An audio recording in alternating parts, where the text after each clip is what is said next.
राधे राधे, जय श्री कृष्णा। तो आप सब लोग आज के वीडियो में ही जानेंगे कि कैसे कुंज का इलाज हुआ, क्या हुआ। और आज उत्पन्ना एकादशी है, तो उत्पन्ना एकादशी की आप सब लोगों को ढेर सारी शुभकामनाएं। और अब मैं आरती करूँगी, आरती नहीं करूँगी, दीपक ही जलाऊंगी, क्योंकि आरती सुबह एक बार हो जाती है, फिर अभी दोपहर में अगर आरती हो जाएगी तो फिर शाम को जब आरती होगी तो वो तीसरी आरती होगी। तो 3 आरती नहीं करते हैं एक ही दिन में, या तो 4 होनी चाहिए या फिर 2 ही आरती होनी चाहिए। अब मैं दीपक जला देती हूँ, क्योंकि स्नान हो गया और मैंने तीनों को तैयार करके बिठा दिया, भोग मैंने रख दिया है, दीपक प्रज्वलित कर दूंगी। और इसके बाद में, दीपक प्रज्वलित करने के बाद में आप लोगों को बताऊंगी कि कैसे। ठीक है, आना है बेटा।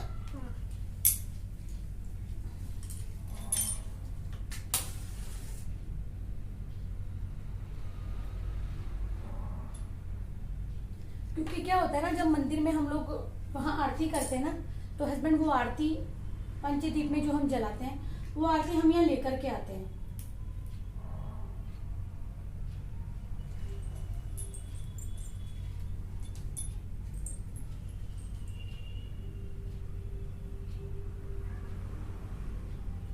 तो हे ईश्वर, जो कुछ आपने हमको दिया है, बस वही हमने आपको अर्पित किया है। जैसा भी है, जो भी है आपके सामने है, वो स्वीकार कर लीजिएगा।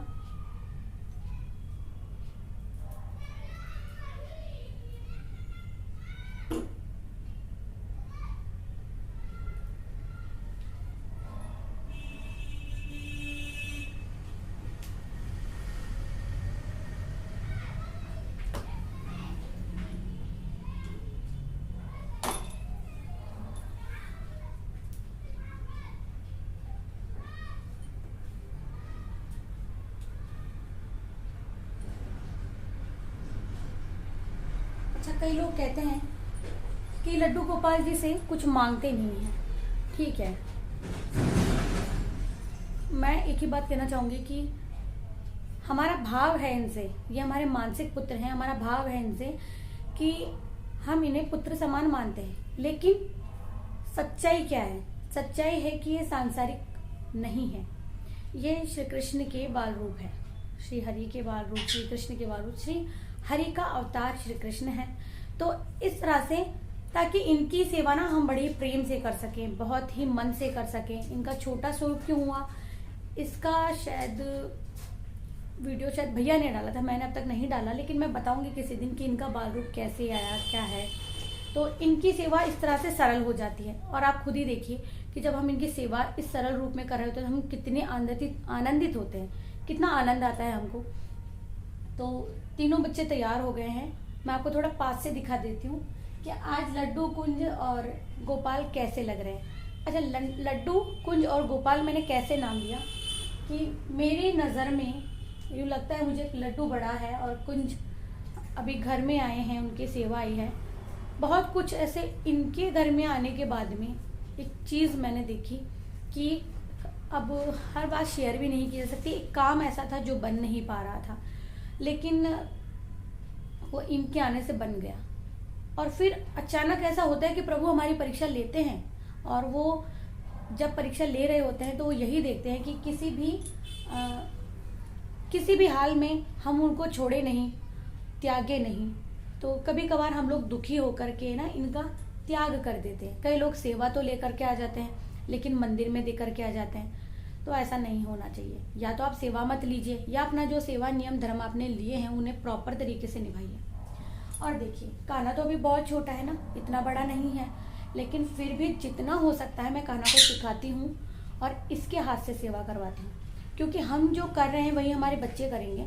और अगर इस उम्र में हम बच्चों को नहीं सिखाएंगे कि सेवा पूजा क्या होती है, जब बाद में वो बड़े होकर के नहीं कर पाएंगे। तो मेरे लिए कुंज का ठीक होना बहुत बड़ी बात है। और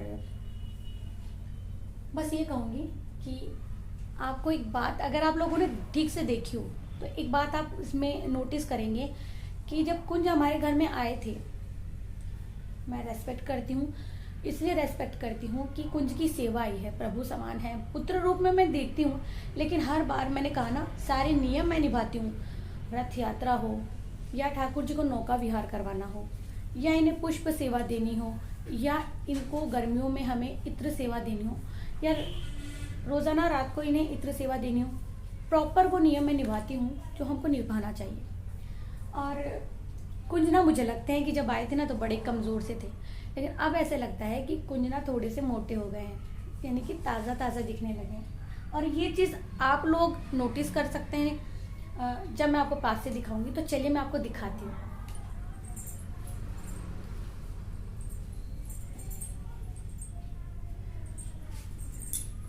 ये देखिए, और जब आप देखेंगे ना तो आप खुद से मुझे बोलेंगे कि हाँ मैम आप ठीक कह रही हैं।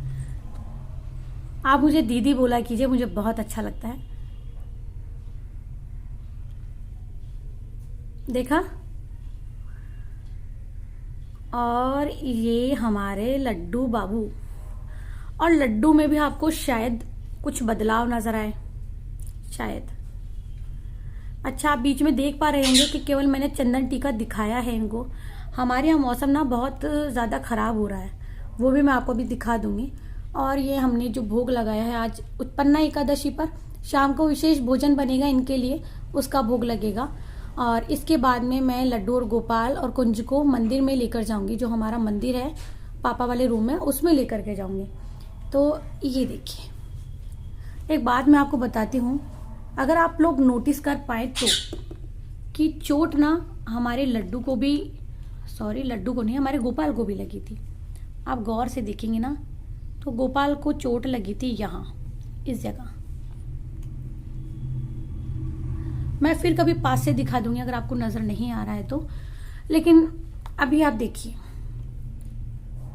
दिखा आपको बदलाव कुंज में? लग रहा है ना कि कुंज बाबू थोड़े से हेल्थी हुए हैं।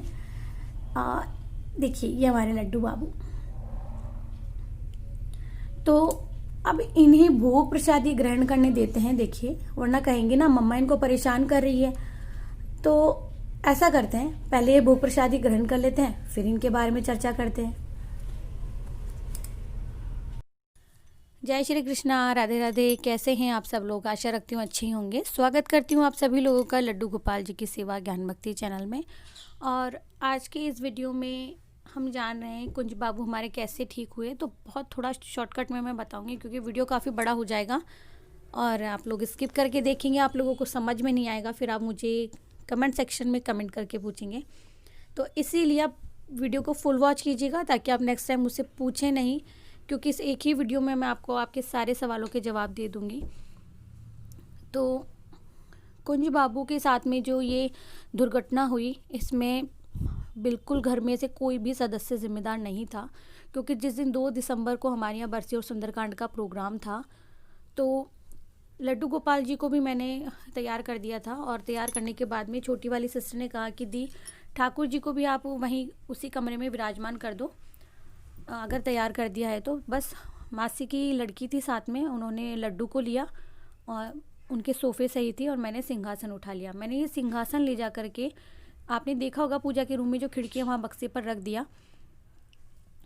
अब ना जाने क्या हुआ कि हवा का झोंका आया या क्या हुआ, कुछ समझ में नहीं आता मुझे, क्योंकि मैंने देखा नहीं तो मैं बता भी कैसे दूँ ठीक से। लेकिन लगता यही कि हाँ, हवा के झोंके से खिड़की खुल गई होगी या कुछ ऐसा हुआ होगा, और सिंहासन नीचे गिर गया। उस पर हमारे लड्डू विराजमान नहीं थे, केवल कुंज और गोपाल ही विराजमान थे। इसके बाद में जैसे ही मैं पलटकर जा चुकी थी, सोचा कि मम्मी के यहाँ से जो गोविंद और कान्हा आए हैं भी फंक्शन में, उनको भी मैं वहीं विराजमान कर दूँ साथ में। उनका सिंहासन उठाने लगी और मेरे कानों में अचानक से बहुत तेज़ आवाज़ आई। मैंने देखा तो गोपाल और कुंज नीचे गिरे हुए थे। मेरी तो जैसे सांसें ही अटक गई और मैं घबराने लगी कि अब मैं क्या करूं, और कितनी चोट आई होगी। उन्हें गोद में लेकर सहलाने लगी, मैंने अपने सीने से लगाया, बार बार देखने लगी कि कहाँ किस जगह चोट आई है। और उस समय मैंने जब देखा तो हाथ पैर चेहरा सब कुछ ठीक ठाक था। मतलब मैंने उस दिन जो ड्रेस पहनाया था, वीडियो में मैं बाद में लेती, लेकिन ये सब कुछ होने के बाद में मैं वीडियो ही नहीं ले पाई, क्योंकि मेरा मन बहुत घबरा रहा था, कुछ सूझ ही नहीं रहा था। बार बार मैं उनका ही ध्यान रख रही थी, देख रही थी, और बस उनको देखा मैंने और सिंहासन पर विराजमान कर दिया। और जल्दी से चाय बनवाई उनके लिए, नींबू वाली और अदरक वगैरह डलवा करके कि बना दो इनके लिए, क्योंकि ठंड में जब लगती है तो तेज़ दर्द होता है। हल्दी का दूध रख दिया मैंने। प्रोग्राम शुरू होने वाला था, मैंने सोचा कि बाद में मैं इनके मालिश कर दूँगी जैसे फ्री हो जाती हूँ, क्योंकि पूजा में बैठना था मुझे भी। पता नहीं क्यों हमारे कुंज बाबू नहीं चाहते थे कि अगर माँ को पता चलेगा कि मेरा पैर ही अलग हो गया है तो माँ घबरा जाएगी, और लेकिन फिर भी बार बार मेरा ध्यान कुंज की तरफ जा रहा था, तो बस मैं घबराई हुई थी। जैसे सब लोग जाते हैं और सारा काम निपटा करके मैं बस कुंज को गोद में लिया। और सबकी रात को जैसे मालिश करने की आदत होती है, क्योंकि उस दिन तो चोट आई थी, तो मैंने तेल में लौंग को उबाला और उस तेल से मालिश करने लगी। गोपाल की, लड्डू की मैंने मालिश कर दी। कुंज को छोटी वाली बहन प्यार कर रही थी अपनी गोद में लेकर के, उसको भी तब तक पता नहीं चला। मैंने कहा कि इनके अब कपड़े उतार दो, क्योंकि सर्दी में पहले से कपड़े नहीं उतारे जाते। तो कपड़े उतारने के बाद में छोटी बहन ने मुझे कहा, दीदी कुंज का पैर। वो थोड़ा घबरा के बोली और मेरा दिल उठ गया। मैंने पूछा कि पैर पैर के क्या हुआ, और उसने मुझे बताया कि पैर ही नहीं है, घुटने से नीचे का। और मैं और हस्बैंड देख करके घबरा गए, और मेरी तो सांस ही निकल गई, जैसे मैं बहुत बुरी तरह से रोने लगी थी। मुझे सांस नहीं आ रही थी। ऐसा हो जाता है ना जब हमें ज़ुकाम के जैसी हालत हो जाती है। मम्मी समझाने लगी, छोटी बहन मेरी ननद थी वहाँ, कि रो मत, ऐसे कुछ नहीं होगा। तो बस यूँ घबराहट इतनी ज़्यादा थी कि मैं कुछ बोल नहीं पा रही थी उस वक्त। तो मैं जल्दी से रूम आई, पापा वाले रूम में वापस से, और वहाँ मैंने चारों तरफ देखा, तो जहाँ पूजा हुई थी वहीं पर पैर था कुंज का। मैं उसको लेके अपने साथ में वहीं पे फर्श में रोने लगी, और हस्बैंड भी फर्श में बैठ करके रोने लग गए मेरे साथ में। फिर क्या था, बड़ी मुश्किलों से हम संभल ही नहीं पा रहे थे, क्योंकि हस्बैंड की जान बसती है कुंज में। फिर हम लोग कमरे में गए, वहाँ मैंने घी हल्दी का पेस्ट बनाया, और वो गुनगुना करके मैंने पट्टी करके वो बांध दिया। और जो पट्टी डॉक्टर वाली होती है वो बांध के मैंने डॉक्टर वाली टेप लगा दी। इसके बाद में 2 से लेकर के 6 तारीख तक हम लोग दवा दारू घर में ही करते रहे, यानी कि दवा उनको पिलाना, बार बार पट्टी करना, ये सब लोग। और बस मैं ये सोच रही थी कि करना क्या है। छोटी सिस्टर और हस्बैंड लड्डू गोपाल जी को लेके गए साथ में। किसी ने एक जगह बताई थी कि वहाँ इनका इलाज हो जाएगा, तो उन्होंने कहा हम लोग इन्हें आग में तपाएंगे। हस्बैंड ने मुझे फ़ोन किया कि ये लोग तो इस तरह से कह रहे हैं, मैं वापस लेकर आऊँ। मैंने बिल्कुल कहा कि आप ले आइए, हम कुंज को हमारे पास यूँ ही रखेंगे, खुद ही दवा दारू करेंगे इनकी। और हस्बैंड लेकर के आ गए थे घर पे। फिर एक दिन ऐसा ख्याल आया, वो ख्याल जो मुझे सपने में दिखाई दिया, यानी कि जब हम जागते हुए कोई सपना देखते हैं, मुझे वो सब कुछ दिखाई दे रहा था जो हो चुका था।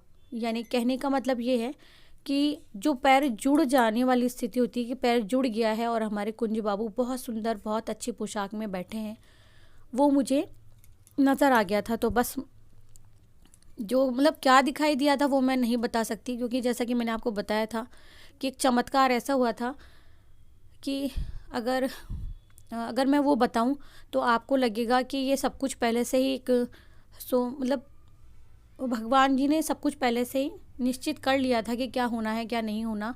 और मैंने हस्बैंड को और छोटी वाली बहन को बताया कि मुझे सब कुछ दिखाई दिया, जबकि मैं बैठी थी आराम से और आप इलाज करवाने के लिए गए हुए थे। कुंज वापस मेरे पास में आ गया था, मैं उसे लेके गोद में प्यार कर रही थी। और फिर उसके बाद में मैं यूँ सोचने लगी कि ये मुझे क्या नज़र आया, कि कुंज का पैर एकदम ठीक हो गया, कोई निशान नहीं, कुछ नहीं। जो मुझे नज़र आया था वो बाद में मुझे रियलाइज़ हुआ जब इलाज हो गया, कि ये सब कुछ तो मुझे पहले ही सब कुछ दिखाई दे गया था, या जो कुछ ऐसा कुछ घटित हुआ था जो मैं बता नहीं सकती हूँ। ऐसा कहा जाता है कि चमत्कार कभी शेयर नहीं करना चाहिए, वो मुझे बाद में पता चला। तो हम लोग दोनों हस्बैंड वाइफ और कान्हा तीनों साथ में कुंज को लेकर के गए। यहाँ अखंड ज्योत जला दी हमने मंदिर में, और भगवान जी से प्रार्थना कर ली कि हम लोग जब तक इलाज करवा के आएंगे। तो मैंने कुंज बिहारी जी को हाथ जोड़ के कहा कि मैंने आप ही के नाम पर नामकरण किया था इनका, इनके प्राण कुछ समय के लिए आप अपने पास रख लें, जब मैं इलाज करवा कर के आऊँगी उसके बाद में आप इनके प्राण वापस दीजिएगा और मैं दोबारा से स्थापना करूँगी।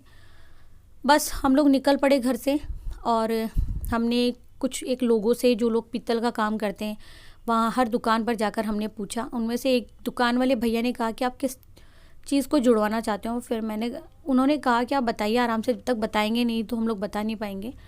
और फिर उन्होंने मुझे एक एड्रेस लिख के दिया और कहा कि मैं आपको इसलिए बता रहा हूँ क्योंकि आपकी भावनाएं काफ़ी जुड़ी हुई हैं ठाकुर जी से, तो मैं भी यही चाहूँगा कि आप इलाज करवा लें और उनका पैर ठीक हो जाए।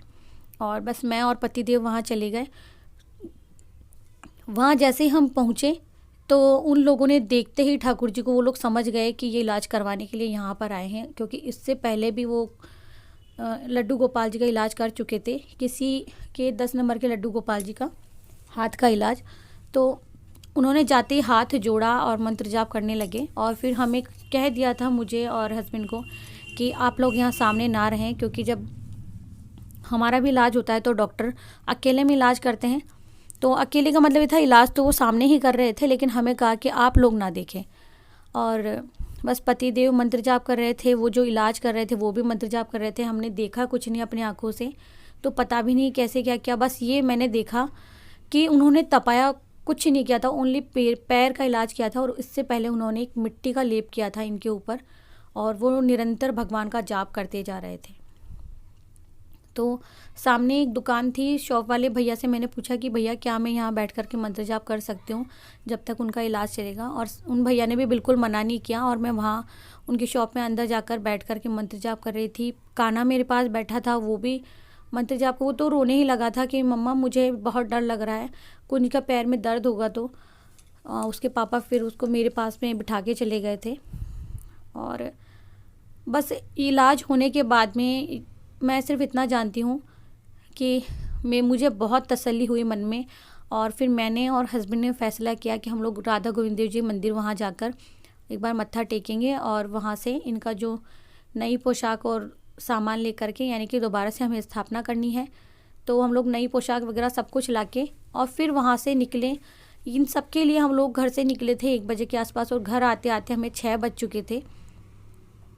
और फिर आने के बाद में सारा मतलब पूजा पाठ करने में हमें बहुत रात हो गई थी, स्थापना करने में। लेकिन सब कुछ ठीक हो गया। और जिन भैया से हमने इनका इलाज करवाया था, तो बस मैं आपको इतना बताना चाहूँगी उस चमत्कार से जुड़ी हुई एक छोटी सी घटना, कि उनका नाम लड्डू गोपाल ही था। और उस बीच में क्या हुआ क्या नहीं, उन भैया के साथ में क्या चमत्कार हुआ इनका इलाज करने से या कुछ भी, वो मैं आपसे क्षमा चाहती हूँ कि मैं नहीं बता सकती हूँ। और बस इतना बोलूँगी कि जो लोग ऐसा सोचते हैं कि लड्डू गोपाल जी किसी भी कारणवश उनकी बनावट में कोई तकलीफ़ है, या किसी से हाथ से छूट गए, या उनका कोई भी अंग चोटग्रस्त हो गया है किसी भी दुर्घटना के दौरान, तो वो ये ना सोचे कि इनका विसर्जन कर देना चाहिए। क्योंकि आपने सुना होगा कि बांके बिहारी मंदिर वृंदावन में वह एक मंदिर है, कि वहाँ आज भी ठाकुर जी बैठे हैं जिनकी पट्टी हुई है। आपने मेरी एक कथा में भी सुना होगा। तो मैं कैसे कर सकती थी, जबकि मैंने तो इन्हें अपना पुत्र स्वरूप माना है। और कौन अपने पुत्र को इस तरह विसर्जन करता है, आप सभी समझ सकते हैं इस बात को। जहाँ मैंने इनका इलाज करवाया था, बस इतना कहना चाहूँगी कि जब मैंने उनको लास्ट में पूछा, इनको गोद में लेके, कि भैया इनका इलाज में कितना खर्चा आया है, आप मुझे वो बता दीजिए, क्योंकि उन्होंने एक प्योर पीतल वाली परत से इनका इलाज किया था। तो उन्होंने हाथ जोड़कर कहा कि हमारी इतनी औकात है ही नहीं कि हम प्रभु से उनके इलाज का पैसा लें, कि मैं तो सिर्फ इतना चाहता हूँ कि जो अगर आज इन लोगों ने आप लोगों ने रास्ता इसलिए चुना क्योंकि ठाकुर जी स्वयं मेरे पास ही इलाज करवाना चाहते थे। मतलब वो कहना चाहते थे कि हम कुछ नहीं है इलाज करवाने वाले, ठाकुर जी स्वयं वहाँ गए हैं। तो जब मुझे पता चला कि उन भैया का नाम भी जिन्होंने इलाज किया था, उनका नाम लड्डू गोपाल है, तो मेरे मन को बड़ी प्रसन्नता हुई। मैंने उनके पैर पकड़ लिए, पैर छुए उनके, तो उन्होंने मुझे मना किया कि आपकी गोद में स्वयं ठाकुर जी हैं, तो आप मेरे पैर ना छुएं। और मैं तो बहुत किस्मत वाला हूँ कि ठाकुर जी ने मुझे चुना अपने इलाज के लिए। और निरंतर मंत्र जाप वो भी कर रहे थे। बड़ी खुशी हुई ऐसा देख करके और जान करके मुझे। अगर कुछ भी पूछना हो तो आप कमेंट सेक्शन में मुझे कमेंट करके पूछ सकते हैं। और कैसा लगा आपको जान कर के कुंज के बारे में। और साथ ही बताना चाहूँगी कि जब हम लोग इलाज करवाने गए थे, तो वो और उनके पुत्र 2 लोग वहाँ दुकान पर थे, और एक भैया और खड़े थे वहाँ। और आप जानते हैं वहाँ उन बुज़ुर्ग की उम्र रही होगी कम से कम 100 साल के आसपास में।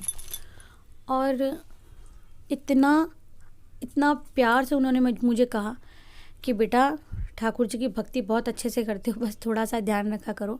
मैंने कहा कि बाबूजी मैंने बहुत ध्यान रखा था, न जाने कैसे ये दुर्घटना हुई और अचानक से उनके मुंह से ऐसा निकल गया कि ठाकुर जी ने परीक्षा ली थी और तुम लोग पास हो गए हो और आराम से घर जाओ, और उन्होंने मुझसे इनके इलाज का 1 रुपया भी नहीं लिया। आशा करती हूँ आप सभी लोगों को ये वीडियो बहुत पसंद आया होगा, और आप सब लोग वैसे भी हमारे लड्डू गोपालों को बहुत प्यार करते हो। आप सब लोगों का दिल से भी शुक्रिया बोलती हूँ आप लोगों को। मिलती हूँ नेक्स्ट वीडियो में कोई भी प्यारा सा टॉपिक लेकर के। वीडियो अच्छा लगी तो प्लीज़ शेयर कीजिएगा। जय श्री कृष्णा, राधे राधे।